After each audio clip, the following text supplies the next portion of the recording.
beat your rival. These splits were unbelievable. As a world record, Leon Marchand to the wall for another Olympic gold. Greatest swimming machine we've ever seen goes on to another gold here in Paris. Welcome back, swim fans. We have had an incredible week, and the action did not stop tonight. We saw Olympic history. We saw Leon Marchand do something that we've never seen done by a French athlete, and only 3 other swimmers have done in the history of Olympic swimming. We had 3 action-packed finals. We had some upsets. We had some excitement, some emotion. Let's go ahead and get right into it. As always, engage in the live chat and let me know in the comments where you guys are joining me from, who you're cheering for. The first event of the night was the men's 50-meter freestyle final. This is the 50 free, and just look at this view. We have the 2 front runners in this event. That's Cam McAvoy in the yellow cap for Australia, and this is Ben Proud for the UK. And these guys tied in the semifinal at a 21.38.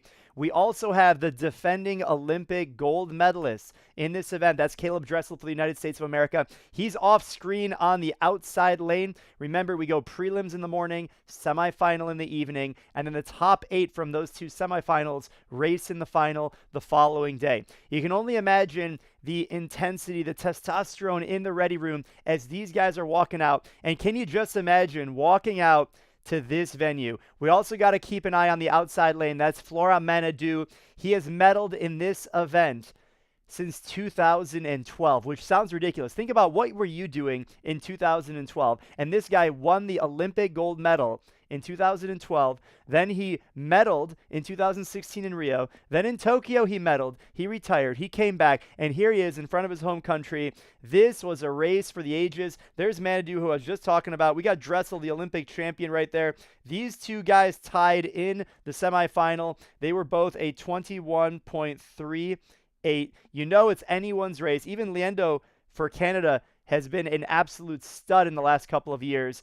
And in the 50 freestyle, before the start, you can hear a pin drop. Literally anything can happen in the 50 freestyle, and we're going to break this down because the 50 free is over so fast, and I want to make sure I do this race justice because this is the ultimate test of who is the fastest person in the world. We talk about the 100-meter track race. I was going to call it 100-meter freestyle. In the 100-meter and track, we know that Usain Bolt is the fastest human to ever move on this earth. His 9.52 world record, still the world record, and the 50 freestyle is swimming's version of that. It is the shortest distance. There is no turn. None of these guys are taking a breath on this entire 50. It only lasts about 21 seconds, and let's see how they do.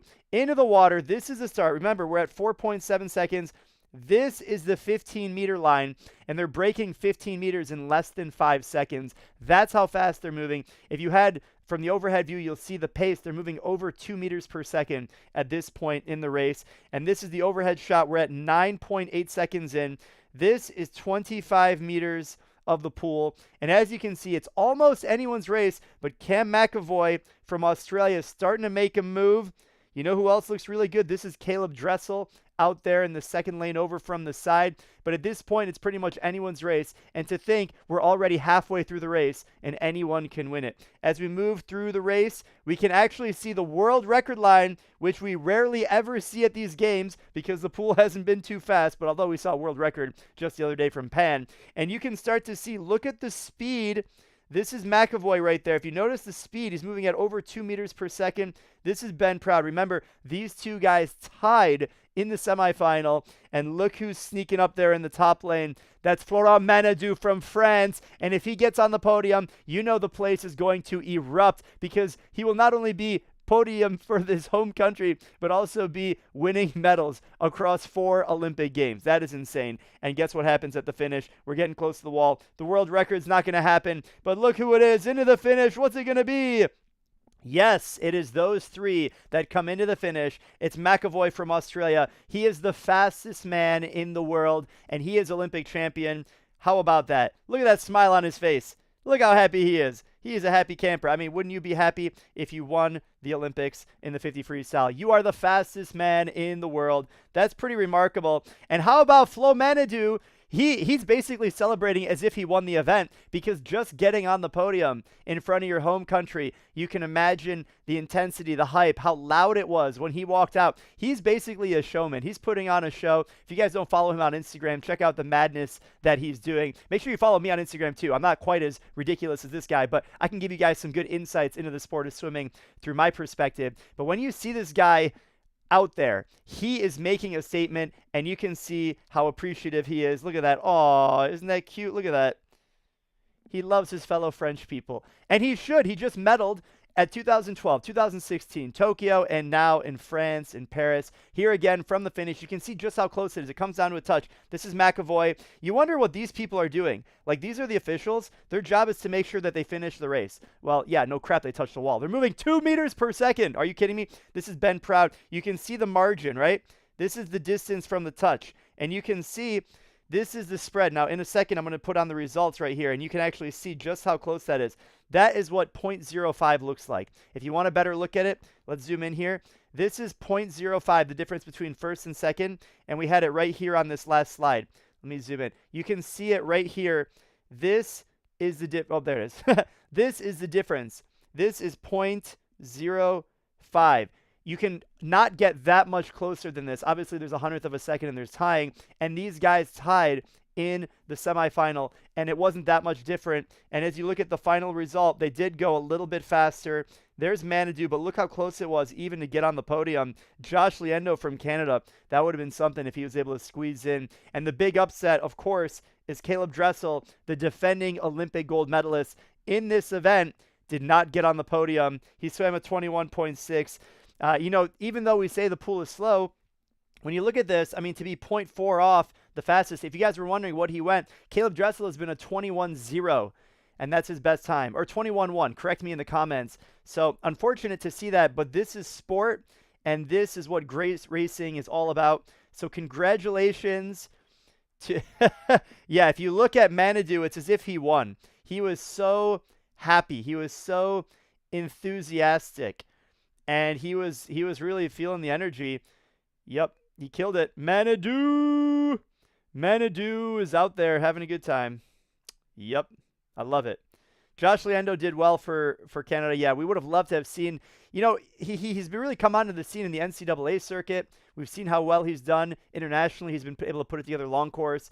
He just didn't have quite enough to get out there and make it happen. But guys, we got to keep moving because we have Leon Marchand. We have other top swimmers to talk about. Let's go ahead and get right into it. There's the result again. I already showed you. Look how close it is. I mean, any of these guys could have won it, but you got to have your moment on the day when it matters. So let's talk about the next event, which has a few superstars in it. You can see McEwen right there for Australia. This is the women's 200 backstroke. Now, if you guys were watching me last night, I had a very hot take. And I don't know why anyone didn't jump in there and disagree with me, but my hot take was the swimmer in lane 3 should have been disqualified. She should have been disqualified in the semifinal, or maybe it was the prelim, because she passed 15 meters. Remember, this is the 15-meter mark. You're not allowed to pass it.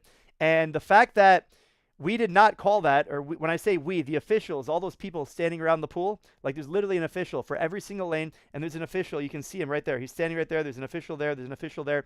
All these people are just standing there waiting to disqualify a person.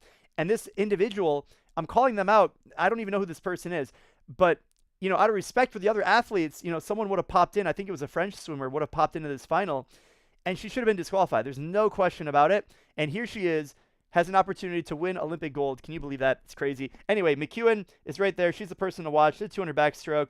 And you can see underneath the water, we're at the clock, 5.8 seconds.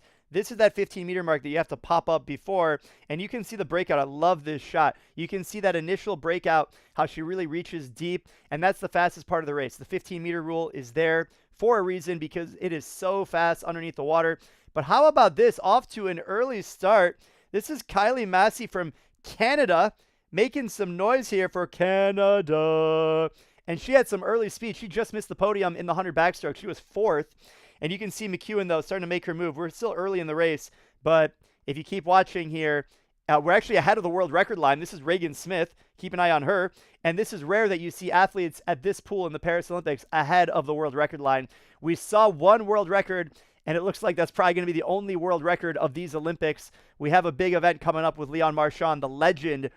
He did some history, but in this event, the fact that we even see the world record line is a statement in itself because, yeah, I mean, we haven't been seeing some world records, but keep in mind, this is the athlete with that world record. So if you think about, like, this is basically her best time. So can you imagine that if you can actually just see where you are in your best time? And this is now into the finish. We're at 2 minutes. The world record line is starting to escape her, but it looks like we're going to have Kaylee McEwen and Reagan Smith of the United States and a battle for that third position. Look how close this is between these two swimmers. Literally at this point, either of them could do it. And as we come into the touch, cool, calm, and collected. This is Kaylee McEwen. She's happy, and you wonder why she's kind of nonchalant, because she has another race coming up. She has the semifinal of the 200 IM coming up, and even though this is a final, this is more important, she's got to go and prep for that. So when you tip it all together and you look at the results, look at the time, 2:03.7. That's Kaylee McEwen.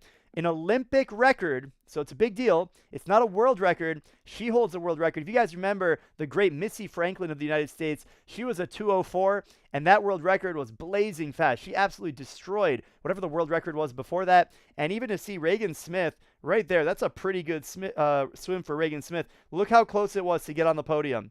Phoebe Bacon for the United States, Kylie Massey for Canada. And, you know, shout out to her because she missed the podium. She knows what it feels like to be in that fourth place spot, not even get on the podium. And that is something right there. So, yeah, let's take a look at the comments here.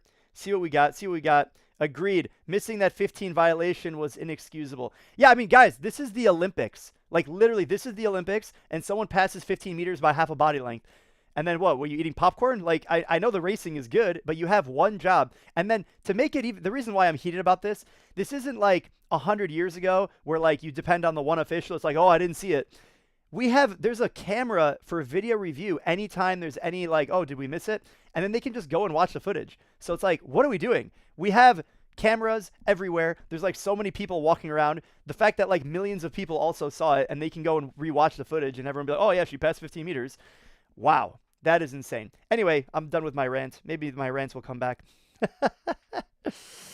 All right, we're going to talk about the pool being slower, faster, whatever. Stay tuned, guys. Stay tuned. More action to be had. Here are the results again. You can see where the race really happens, right? If you guys are looking to swim a great 200 of stroke or 200 of anything, you want your last 350s to be split the same. Look at this. Right here, this is Kaylee McEwen. She was 29.1, 31.3, 31.3, 31.8.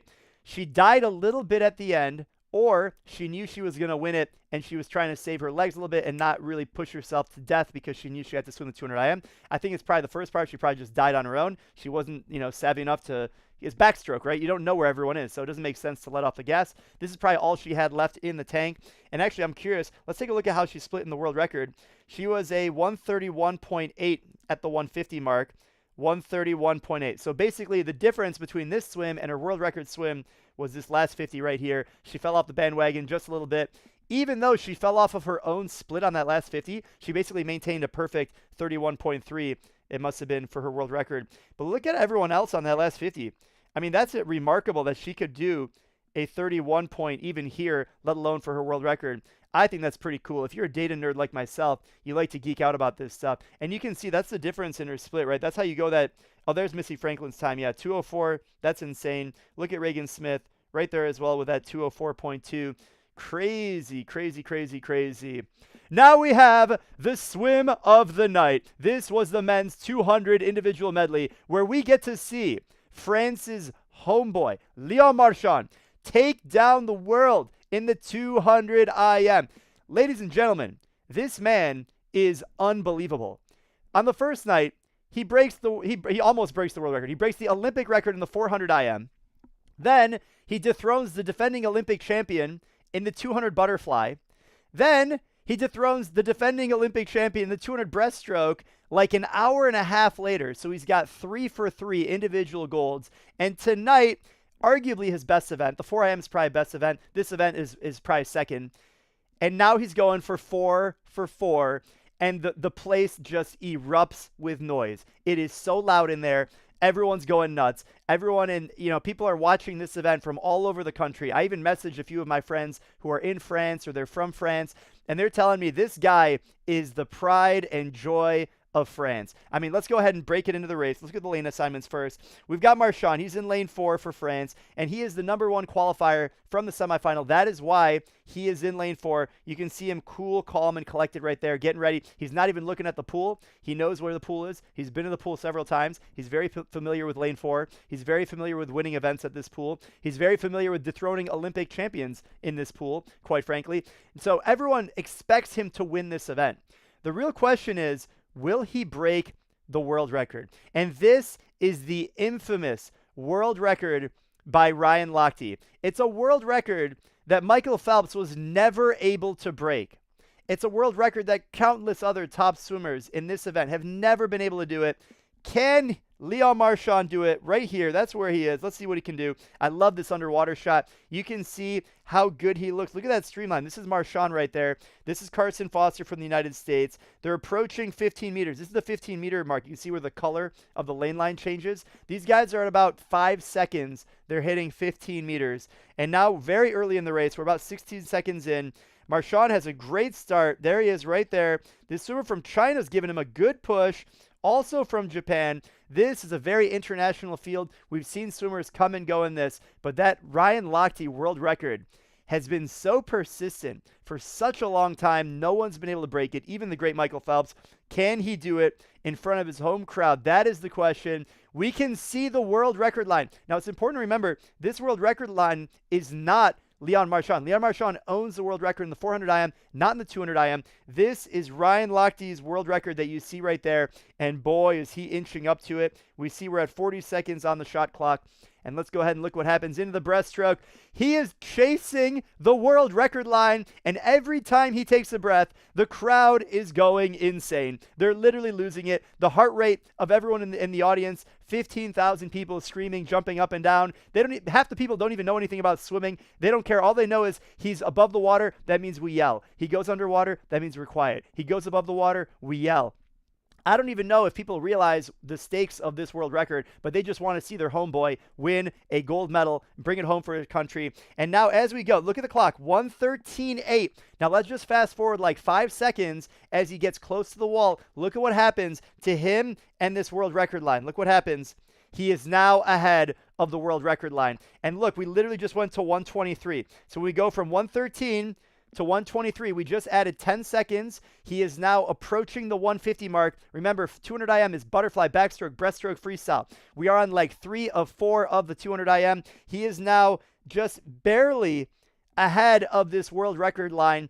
The key is, can he hold it together? Because Ryan Lochte, when he broke that world record, he came back like an absolute machine. It was absolutely incredible what he was able to do. And let's go ahead and see what happens as he turns into the finish. There he is into the finish. We're at 1:40. Now, guys, keep an eye on the clock. The world record's a 1:54.00. The great Michael Phelps, his best time is a 1:54.23. I'm not sure. We're going to see the exact 100th of a second on the next one. Can Leon, and I believe this is the Olympic record. Also, fun history fact for you guys watching, because you're watching this because you're a swim nerd, you want to learn about swimming, that's great. Michael Phelps is the only person ever to win the same event 4 Olympics in a row. Let me repeat that. Michael Phelps won this event 4 Olympics in a row, and this was his best time, and it wasn't good enough for a world record. And we see Leon Marchand right here. He is in front of the world record line with like 14 seconds left in the race. It's clear that he's going to win this event. We don't know who's going to get second or third, but everyone's paying attention to the leading guy. Can he break the world record and go out with a bang for his individual events? This is his 4th of 4, and into the finish, I saw the world record line was just slipping away from him. Look at the clock, 1:53.2. Remember, the time to beat is 1:54.00, which basically means you have to go 1:53 to break the world record, right? Because if you go 1:54, you didn't break the world record. And so he is literally centimeters away from breaking the world record, and he comes into the wall in a 1:54.0. I mean, that you can't write the record book any differently than that. That is insane. And you can see on his face, it's almost like a sigh of relief and excitement because he had a very aggressive Olympic program. We started with a 400 IM. He had to do a double of the 200 fly and the 200 breaststroke in the same day, which has never been done at an Olympic Games. No one's ever won the 200 fly and the 200 breaststroke because they're two completely different events, let alone win 2 Olympic gold medals in the same night. The last person to do that was 48 years ago from East Germany, and they were later found out to be doping, right? So, like, what are we talking about? This guy is insane. And let's look at that. 4. He won 4 individual Olympic events in front of his home country of France. Now, if you're French, let me know in the comments, right? If you're from the home country hosting this thing, if he's one of your people, you got to be very proud. Like I said, I've been talking to folks who are in France, who are from France, who are French people, and they are so proud to have this fine gentleman as a representative for their country at the highest level to bring spotlight to their country and the pride and joy. It is absolutely insane. Absolutely insane. Yeah, the question here was, what is the exact time? 154.06 to be exact. Yeah, it was insane. Absolutely insane. I was going for him to break it. Yeah, we would have loved to see it. I think I mentioned it yesterday in the semifinal. I didn't see him breaking the world record. I thought he would go 154 point something. My exact time predicted. Oh, and this is really important. I forgot to mention this, guys. This is insane, okay? To understand the magnitude of the pressure, because the Olympic Games is filled with pressure, right? Who is in this photo right here? They flashed this. Who's giving the thumbs up, right? This guy right here is the president of France, right? Can you imagine? You have the president of your country is there literally to watch you, right? We got to see Manadou medal, like that's cool. But really everyone came for Marchand, right? Who else is in this photo, right? We got a few other characters. Who else is in this photo, right? This guy is the president of World Aquatics, right? We talk about world championships and all that stuff. This guy is the president of World Aquatics. This guy right here is the CEO of World Aquatics. And if you didn't recognize this guy, this is Anthony Irvin. He won the Olympics in the 50 freestyle in 2000 and in 2016. The only person ever to win an event 16 years apart, 4 Olympics apart. So we have a star-studded audience, and all to watch this guy in his 4th of 4 individual medals. I think that's pretty spectacular. That is pretty insane. Big pride for us. Nick is in the house carrying France on his shoulders in this live chat. Thank you. Thank you. Great time to be French. Yes. Monsieur President. Yes, yes, yes, yes, yes, yes. I think Marta has a great statement here. He is great, but Michael Phelps is still the greatest of all time. To put it in perspective, right? We don't want to lose perspective, okay? Because this guy, Leon Marchand, he is incredible, right? He won the 400 IM. He won the what else? He won everything he swam, right? 4 individual events. And Michael Phelps did more than that, and then got gold on 3 more relays on top of that. And then Michael Phelps went to 5 Olympic Games. Just to like remind ourselves of why we call Michael Phelps the greatest of all time, right? I don't want to take away from Leon Marchand too much more, but we got to always remember there's a reason why Michael Phelps is Michael Phelps. Michael Phelps is retired. He's out of the picture now. So let's take a moment and respect this young man. How good. Yeah. But Leon is not young. He's not 18. He's 22. So keep that in mind. He is great. He is amazing. Yeah, the pressure is insane. I love to see it. Yeah, how did Michael Phelps win 8 gold, 1 silver in Beijing? No, 8. He won 8 gold only in Beijing. In 2004 in Athens, Michael Phelps won 6 gold medals and 2 bronze medals, I believe. So that is insane. Let's look at the splits real quick. We saw all the studs. There he is in front of his home country. France! Yes, yes, yes. He really took a moment. I didn't really expect this out of him. After every race, he would just stand there at the pool and just like take it all in. He didn't even he kind of like did one of these like bows, and this is the most animated that he was of all 4 of his swims. Like he was kind of just standing there, taking it all in. And I actually appreciate that, because sometimes, especially if you're swimming, you're competing, you're kind of in the moment and you don't really appreciate the environment that you're in. Now, most of us, 99.9% of us looking at this right now are never going to experience winning an Olympic event, right? However, if you ever do go to a competition, even if you're just swimming at the pool, you just go to pool, you don't even get in the water.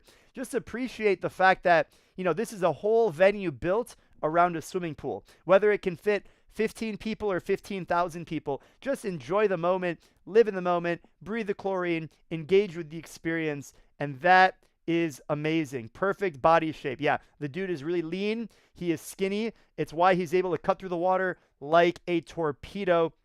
Let's look at the splits real quick. There he is right there. That is the Olympic record. And remember, 1:54.00 was the time to beat. That was the world record. Dang. Now let's give a little bit more respect to all the other athletes in the field. We have Duncan Scott from the UK pulling a silver medal. And then we have Shun Wang from China. Carson Foster just off. Look how close it was for Carson Foster. I mean, a number of swimmers in that 156 territory, and they will not make it on the podium. Those are our top three. When you look at the splits, I really want us to observe and respect Ryan Lochte for a moment, because this world record, it just goes to show how good this world record is by Ryan Lochte. And this is amazing because the great Michael Phelps was never able to break it. And even the great Leon Marchand, who was able to break Michael Phelps' world record in that 400 IM, he wasn't able to do it, not yet at least, in the 200 IM. When you look at the splits, Lochte was out in a 53.4. And really, if you look at Marchand is out in 53.5. He tried to bring it back as fast as he could, but that 28.1 is not going to cut it. Despite having a ridiculous breaststroke leg of a 32.3, it still wasn't good enough on that final 50, and that's why he's going to walk home as a 4-time gold medalist, 4-time Olympic record, but not a world record in the 200 IM. Always something to improve. Do I think he's going to break the world record in this event in the future? Yes. I actually think he's going to go 152 at the next World Championships when he swims it. I think he's absolutely going to destroy this. I think when you consider the racing, the events in his program, the fact that the pool is slow, this would have been a 153 right there. I think he drops another half second. He's at 152. You heard it from me here, folks. Yeah, Ryan Lochte is going to have something to say about that. Let's keep things moving. We got two more semifinals, and we have the defending Olympic gold medalist. That's Dressel right here in lane 3. This is the 100 butterfly. Remember, it's a semifinal. He's tired after doing the 50 free. I know you're like, oh, it's only a 50 free. How could he be tired? I mean, it's a big emotional journey. It's stress. It's physically demanding. He did it at U.S. trials, and he did it very, very well, but he's going to have to make it into the final against a star-studded heat right here. And as we see into the water, early speed from the French swimmer. The crowd was going nuts right there. And crap, where is Dressel? He's falling behind. He did not look good. After about 2 strokes, I'm like, Dressel's not going to make the final. For whatever reason, his breakout was good, and that was pretty much it. He had like a little bit of a pop because he has a great start. As soon as he started swimming, it didn't look very good. And I mean, the proof is in the pudding. He was not able to generate speed. This is the defending Olympic gold medalist, and he did not qualify into the final. Let's look at heat number 2. We have the main man to watch. This is Krzysztof Milak. He is going to be right there, and I think we need to check out the heat here. I love this underwater view. Look how good he is underwater. We're about 3 seconds in. Look at all these guys. Look at that underwater dolphin kick. They are moving super fast. Whee! All right, let's keep things moving. And look at that. Out to an early lead, 1.88 meters per second. Krzysztof Milak looks good. Krzysztof Milak from Hungary looks good. I think he shut it down on the second 50. His stroke on the first 50 looked a little bit forced, and then he actually looked more comfortable. Sometimes with butterfly, the most casual stroke, it's kind of like a balance, because if you go too casual, you go slow. If you try and force it too much, you'll also go slower. But there's like a balance of feeling casual but powerful. That's what I think he did on the first 50, and I think he let off the gas, which is why he looks smoother on the second 50, and he kind of shut it down. He still touched the wall first. He kind of butchered the finish, and he went 50.3. He's definitely the guy to beat. As you can see, Caleb Dressel did not make it into the final, but Krzysztof Milak is the guy to meet. You can look at the splits. He was out in a 23.2. I think tomorrow in the final, he's going to go out 23.0. He's going to come back in a 26.5. I think he's going to go 49 mid. You heard it here, folks. He's going to go 49 mid. And you look at where is Caleb Dressel, the defending Olympic champion, 13th with a 51.5. Not very good. We don't really know what happened. I mean, everything about it was slow. The first half was slow. The second half was slow. None of it was up to spec. But we're going to have a great race here, and any of these guys could take home a podium finish, but I think everyone's going to be chasing Krzysztof Milak from Hungary. He's going to look really, really good. I've been neglecting the comments. Let's take a look at them. We got the comments. Dressel had a bad day. I would agree. Hey, you know what? Even when you're the best in the world, anything can happen. Anything can happen. Yep. All right, let's keep things moving. Next event was the semifinal of the women's 200-meter IM. And you guys got to stick around for the next heat, because this next heat is where a lot of, I wouldn't say drama, but competitive fire happened, right? Drama's not the right word. It was very competitive in heat number 2. This is heat number 1. Remember, 2 semifinals. And in this heat, I think we have a play-by-play. This is the first heat. Somebody here from China taking out an early lead. We're at 22 seconds on the shot clock. Remember, it's fly, back, breast free. We saw it with the men. We saw it with Leon Marchand. He dominated from start to finish. Now, on the women's side, we're going to see an exchanging of positioning. Right now, the Chinese swimmer is still in the lead, but we have this Aussie creeping up on there. Even Spain is coming through. And you can see right here, now the Canadian swimmer and the Spain swimmer is gone. So you can see in the 200 IM, normally, unless you have a Ryan Lochte or a Michael Phelps or a Leon Marchand, normally you're going to have an exchanging of position throughout the race. And when we're looking at these women, we are seeing exactly that. Now this Canadian swimmer has taken the lead. And now let's look at heat number 2. This was the most ridiculous 200 IM semifinal in Olympic history. Let me explain. We have Kaylee McEwen up there in lane number 2. Absolute stud. She's won multiple medals. We just saw her win an event like an hour earlier. Then we have Kate Douglas. We saw her win the 200 breaststroke.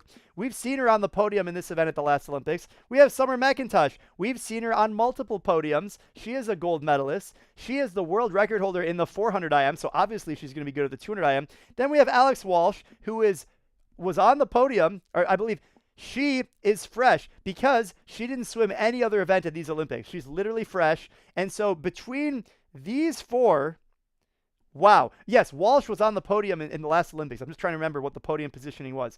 So between these 4 swimmers, the podium is basically going to be one of these 4 is not going to make it onto the podium tomorrow in the final. And when we look at this, we have an exchanging of pace immediately off the bat. Kate Douglas took it out real fast, but then Summer McIntosh made her move pretty early on, and you can see Summer McIntosh with a big lead. Now, if you didn't know much about swimming and you were looking at this, you're like, oh, okay, so the swimmer in lane, whatever lane this is, she looks pretty good. This is Summer McIntosh. Oh, you told me she's the world record holder in the 400 IM, so she's probably not going to die, so she's probably going to win this heat, right? We got another 100 to go. No, that's not what happened. Look at this. Wait a second, what happened? In literally a matter of less than a minute, about 30 seconds later, this is Alex Walsh for Team USA. Alex Walsh, we saw her in the breaststrokes at the U.S. trials, the 100 breast and the 200 breast. Very, very good breaststroker. She made her move on the second half.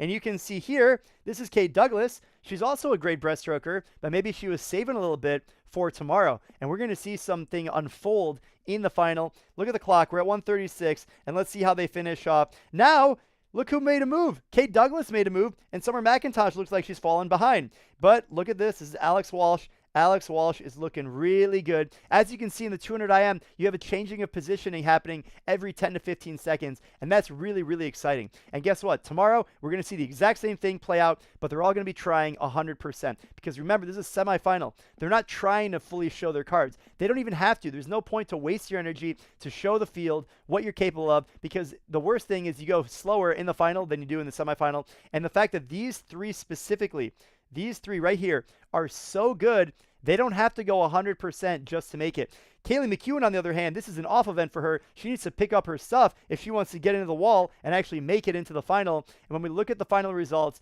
McEwen did make it into the final, just barely, but it's going to be, I think, a battle between these 3 swimmers, because I think all of them, this is a bold statement I'm making right here, I think all 3 of these swimmers, Alex Walsh, Summer McIntosh, Kate Douglas, all of them can go a 2:06. I think all of them are going to go way faster than what they just went. I mean, we can't count out McEwen. She's so good. She's going to be on an outside lane. She might be the dark horse in this, but I really think it's going to be these 3 swimmers who are going to put it together. They're going to show us how the 200 IM is done, and they are going to exchange positions throughout the race. I really don't know who's going to win this. I don't know who's going to be winning at the 100 mark. It's going to be an epic battle. And when we look at the splits, we can see that exemplified here. Look at these splits. Look at the change of position, okay? Who took it out first? 26.9 right there. But then at the 100 mark, do you see how, look at this, 59.0 to 59.9. So that was a full second difference, but at the end, a full second in the other direction. And a lot of that happened. Look at the difference, 36.7 to 38.6. Wow. Kate Douglas is going to be faster than a 37 tomorrow. Keep an eye out for her. And then in the finish, they're all coming home in a 30. Is it going to take a 29 on the way back? We're going to see what happens. It's going to be one heck of a race, and we're going to see it all unfold in Paris. I am so excited. I hope you guys are as excited as I am. Make sure you're subscribed because we got 2 more nights of Olympic swimming. It is going to be legendary. I appreciate everyone for checking out all the content I've been putting out this week. Make sure you check out this video right over here. It's going to be a juicy one. I'll see you over there, and happy swimming.